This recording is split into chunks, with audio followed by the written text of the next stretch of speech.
Hello बच्चों, आज हम लोग जानेंगे त्रिकोणमिति का परिचय यानी कि इंट्रोडक्शन टू ट्रिगोनोमेट्री। तो सबसे पहले ये जानेंगे कि ट्रिगोनोमेट्री होता क्या है। क्या होता है ट्रिगोनोमेट्री? देखेंगे, ये ट्रिगोनोमेट्री एक्चुअली 3 ग्रीक शब्दों के मेल से बना है। वो 3 ग्रीक शब्द क्या हैं? ट्राई, गॉन और मेट्रॉन। ट्राई, गॉन और मेट्रॉन, इन 3 ग्रीक शब्दों के मेल से बना है ट्रिगोनोमेट्री। उसका मतलब क्या होता है? ट्राई का मतलब होता है 3, मतलब 3। गॉन मीन्स साइड्स यानी कि भुजा, और मेट्रॉन यानी कि मेजर यानी कि माप, हिंदी में अगर कहें तो 3 भुजाओं का जो माप का अध्ययन करते हैं उसे हम ट्रिगोनोमेट्री कहते हैं, उसे हम त्रिकोणमिति कहते हैं। तो वो 3 भुजा कहाँ पे होगा? तो पॉलीगॉन जब हम लोग पढ़ते हैं तो पॉलीगॉन में 3 भुजा वाला त्रिभुज जो है होता है। और त्रिभुज में हम लोग देखेंगे राइट एंगल ट्रायंगल। जो ट्रायंगल हम लोग पढ़ना है इसमें, उसमें हम लोग को राइट एंगल ट्रायंगल पढ़ना है। राइट एंगल ट्रायंगल में जो इसके कंपोनेंट्स हैं, तो कंपोनेंट्स की अगर बात करें तो यहाँ पर हम सबसे पहले देख लेते हैं कि यहाँ पे एक जो है एंगल हमें स्पेसिफाई करना है कि वो 90 डिग्री है। उसके बाद P, B और H, एक्चुअली हम शॉर्ट फॉर्म लेके ही चलते हैं पूरे किताब में, मतलब पूरे ट्रिगोनोमेट्री में। ये वाला चैप्टर और इसका अगला चैप्टर जो है एप्लीकेशन ऑफ ट्रिगोनोमेट्री है, तो उसमें हम लोग ये P, B और H लेकर के ही चलते हैं। कर्ण, लंब, आधार हम लोग जानते हैं कि ये होता है परपेंडिकुलर, बेस, हाइपोटेनस इसका नाम है।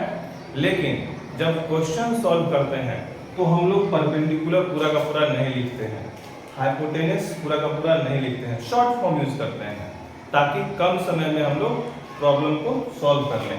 तो P से होता है परपेंडिकुलर, B से होता है बेस और H से होता है हाइपोटेनस।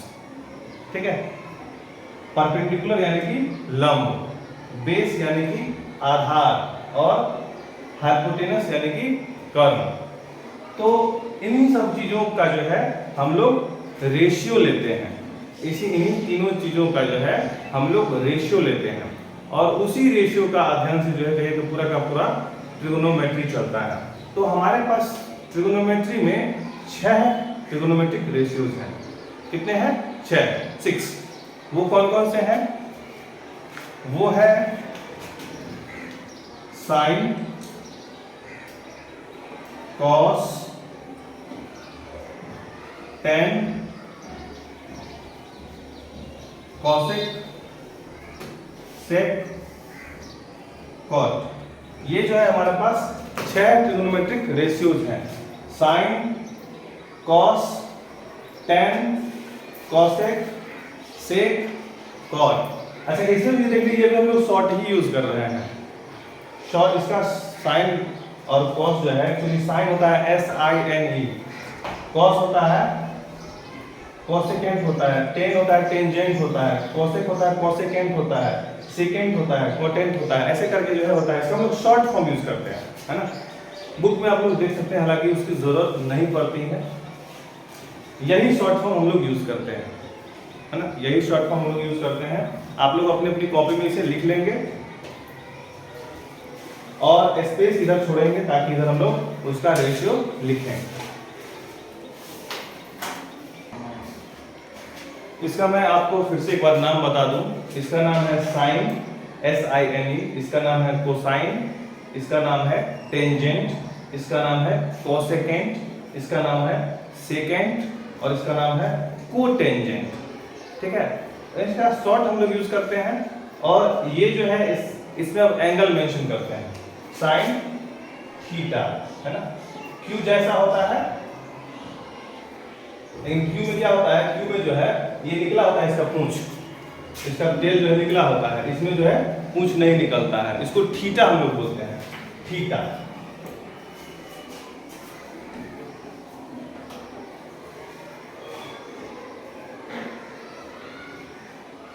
तो sine theta, cos theta, tan theta, cosec theta, sec theta, cot theta, अब इसमें जो है वो चीज कहाँ होगा, ये जो हमारे पास राइट एंगल ट्रायंगल है उसमें एंगल जो है हम लोग यहाँ पे इंडिकेट करेंगे, ये है हमारा थीटा। इसको अगर हम नाम दे दे ए बी सी, इस ट्रायंगल को, इस त्रिभुज को अगर हम नाम दे दे ए बी सी, तो ये जो सी है वही थीटा है।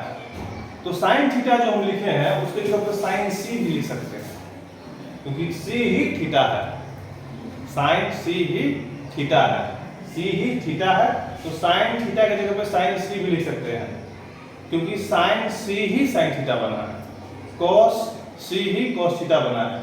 हाँ, लेकिन जब हम लोग ए को एंगल मानेंगे, कंफ्यूज नहीं होना है, अभी वो नहीं करेंगे, लेकिन जब ए को एंगल मानेंगे तो हाइपोटेनस तो यही रहेगा, ये बदल जाएगा।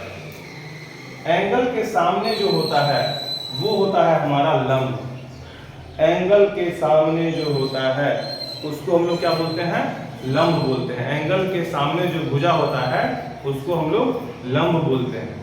तो अगर एंगल ये है सी, तो इसके सामने परपेंडिकुलर ये है, तो ये बेस होगा। हाइपोटेनस तो सबसे बड़ा साइड होता है त्रिभुज में, राइट एंगल ट्रायंगल में जो सबसे बड़ा भुजा होता है वो होता है हाइपोटेनस, यानी कि कर्ण, यानी कि एच।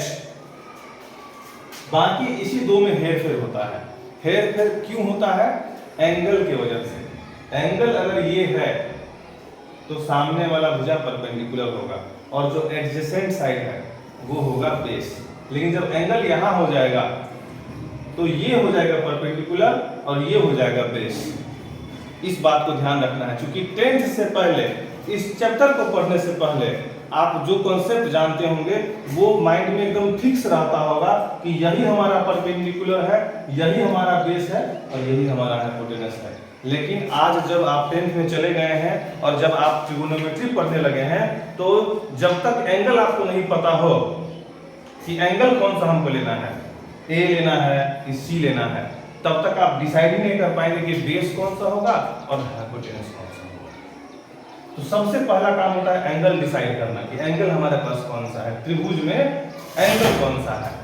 एंगल यहाँ पे हम लोग मेंशन कर दिए सी है, तो वो सी यानी कि थीटा, तो थीटा के सामने वाला हो जाएगा परपेंडिकुलर।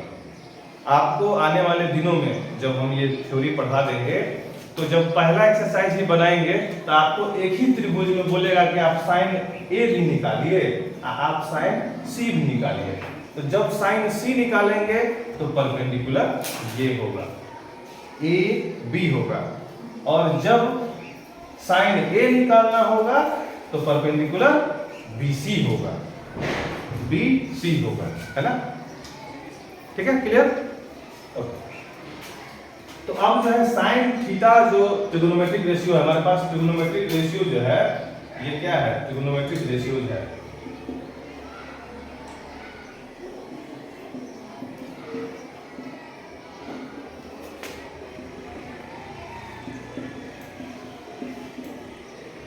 Sine theta.